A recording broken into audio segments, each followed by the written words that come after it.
وعلیکم السلام ورحمت الله. محترم سپی ویل دا پلار ته اگر چې په دې سره نکاح خو ماتېږي نه، خو ګناه کبیره ده. الله جل شانه فرمایي ولا تقل لهما اف ولا تنهرهما، نه به ورته د ایذا قدرې اف کلمه وایي او نه به چې کوم دوی رټي. دا د قرآن مخالفت کول دي او دا که کفر نه دی نو ګناه کبیره ده، د دې نه کم نه ده. دویمه دا خبره ده د یو عالم او بزرګ په باره کې راځي، هغه یو ځای ته موږ ولاړو د علم په طلب باندې. هلته چې کوم دی په موږ باندې شپه راغله په یو صحرا کې، او د شپې چې ګورو د خر اوازونه دي. دا و چې نږدې یو کور و، هغې له موږ ورغلو او د هغوی نه دا ماجره طلب کړه چې دا څه وجه ده چې دا د خرو اواز چې کوم دی دا راځي، د کوم ځای نه راځي. وایي هغې وایي چې دا دلته چې کوم دی دا نږدې خوا او شا کې نور آبادي نشته، دلته کور نشته. البته دا کم اوازونه چې راځي دا د خره نه، دا د قبر نه راځي.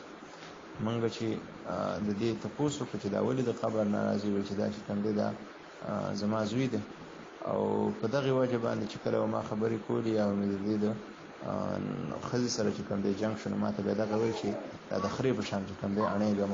د دې د وجې نه دا چې د کله نه وفات شوی دی، نو هره شپه چې کوم دی دا اواز دا د خر اواز چې کوم دی دا راځي. دا بیا فرمایي بزرګ دی، لوی بزرګ دی، دا بیا فرمایي چې کله موږ دغه قبر له ورغلو، د قبر نه په فاصله کې ودرېدو، ګورو چې دا چې کله اواز کوي د قبر نه چې کوم دی سر د خر راوچت شي او را بهر شي او دغه اوازونه وکړي واپس دننه شي. نو دا عبرت دی بالکل، الله تعالی به طور عبرت چې کوم دی دا خلکو ته ښیي، نو بالکل داسې نه دي کول پکار. وعلیکم السلام.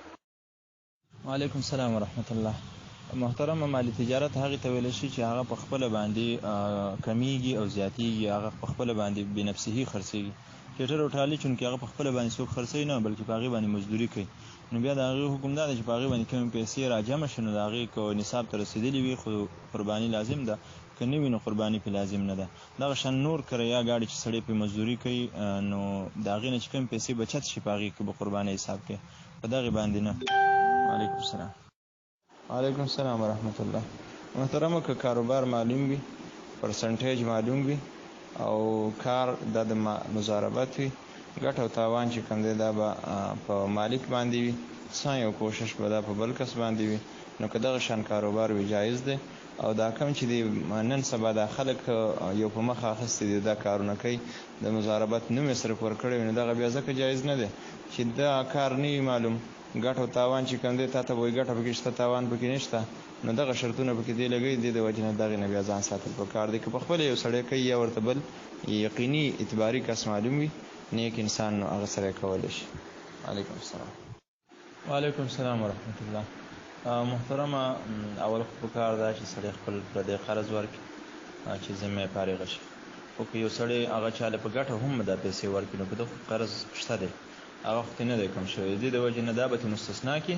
او که بیا د دې نه علاوه چې کوم دی دا سړي سره دا تقریبا 50,000 روپۍ پاتې کېږي، نو بیا به قرباني کوي، کنې نو نه. وعلیکم السلام. وعلیکم السلام ورحمت الله. محترمه بالکل دا ورکولی شي په زکات کې، خو چې په کومه باندې ده اخیستې ده په هغه قیمت به ورکوي، دا نه چې خدای په څو باندې خرڅوي هغه قیمت دا به نه حسابه. وعلیکم السلام. وعلیکم السلام ورحمت الله. محترمه که د خرڅولو په وخت کې ریټ چې کوم دی دا طی شي، اگر که د نقدو په مقابله کې په قرضو کې زیات خرڅ شي، نو دا جایز ده. وعلیکم السلام.